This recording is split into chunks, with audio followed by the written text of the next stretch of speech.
Heels reaching back. Yeah, and the shoulder girdle is engaged. Like, push the collarbones up. Feel the shoulder girdle engaged. Like, this should be really good for your shoulders. So I think, yeah, there you go. That's good. Okay, good.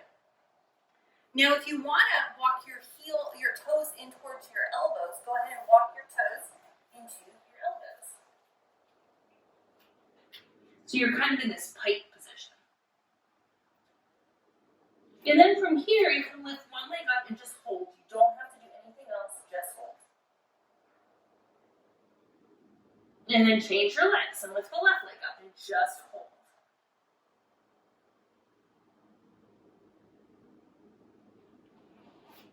And then you can rest.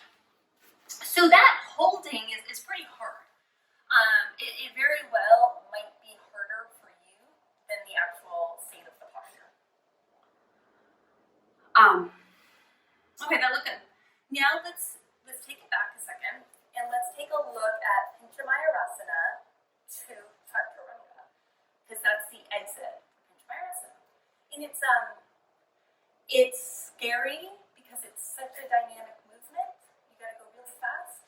But that's why I like to do it from Pincha because it's certainly less scary from Pincha because there's, you're so close to the ground already. So what you do here is from the forearm plank, you look forward and pull back with your heels. So again, you really want to find that opposition.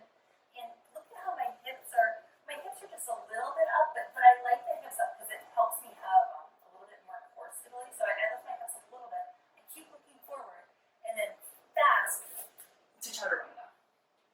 And I don't know what to tell you other than you just go for it. It's like a very fast movement. But the key is to find the stability with the rest of your body. So yeah, nice. Try it again. Keep the core super engaged. Hips up just a little bit so that you have enough time to move. Go for it. Go. Look for it. Go. Yes. Yes. That's it, Monica. Awesome. Go, Alice. Go. Yes. All right. Those are pretty good. So it's fast. Okay. Let me just take a sip of water. Okay. Next step for building up to Pincha.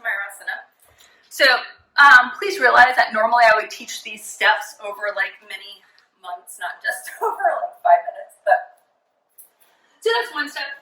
Another step that I really like is pulling your mat close to the wall for this one and using a block.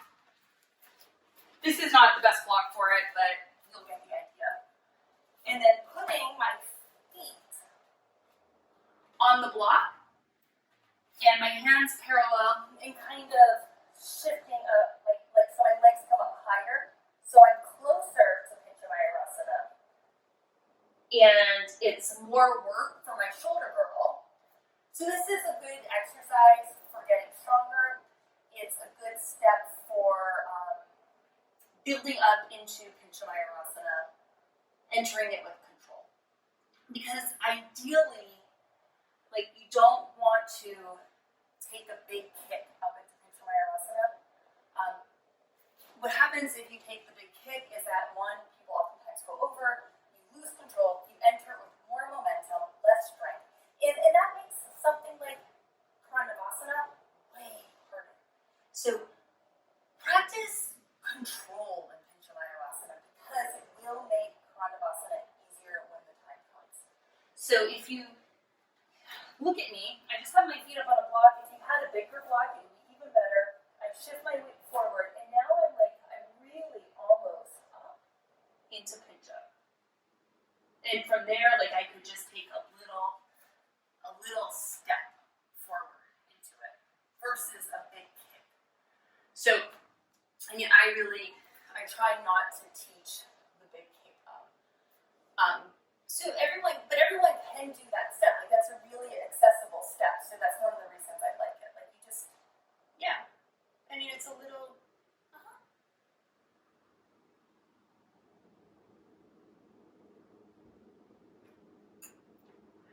So I like it I like the block in the wall just because it makes it a little bit steadier. So just be careful if you're not using the wall. I don't want to lose anybody. But you don't have to. I mean, just be careful. Okay, so now I'll show you how I actually step into it and what I mean by that. If you want to try it, of course, you're welcome to try it. I'm going to move my mat a little bit. But if you don't want to try it, if you don't feel safe, you know, this is maybe going to be better information for you to play with later. So, forearms parallel, and it's this constant action of the elbows pulling in together and pushing down into the mat. Do they really move? No, but that's the sensation you're trying to create. Elbows in and down. And that, we see that again in the headstands.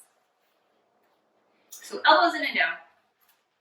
Walk in until you can no longer walk in. And when I walk in, I'm also pulling my belly up. So it's not just like I'm walking in and going forward. I'm walking in and going up. Do you guys kind of see that difference? Like, this is not it. It's in and up with the feet, in and up with the belly. And then I just take one leg up. And I'm really close to Pincha How To right now. Like, I'm almost in it.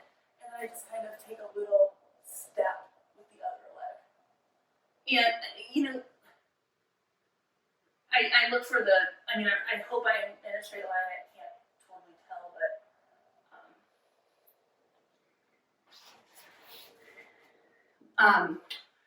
you know, like that, it took me a lot of practice to be able to step into it like that. I don't necessarily expect anybody to do that right now, but that is my advice, is to get to the point where you are kind of walking right into it.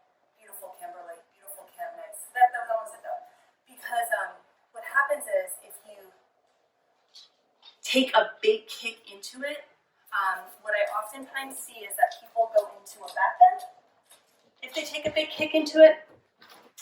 And if you go into that back bend, then, well, one, it's really easy to go all the way over. But two, it also, then the back is in an arch shape. And you want, if you're thinking in terms of preparing for Karandavasana, the back in Karandavasana has to be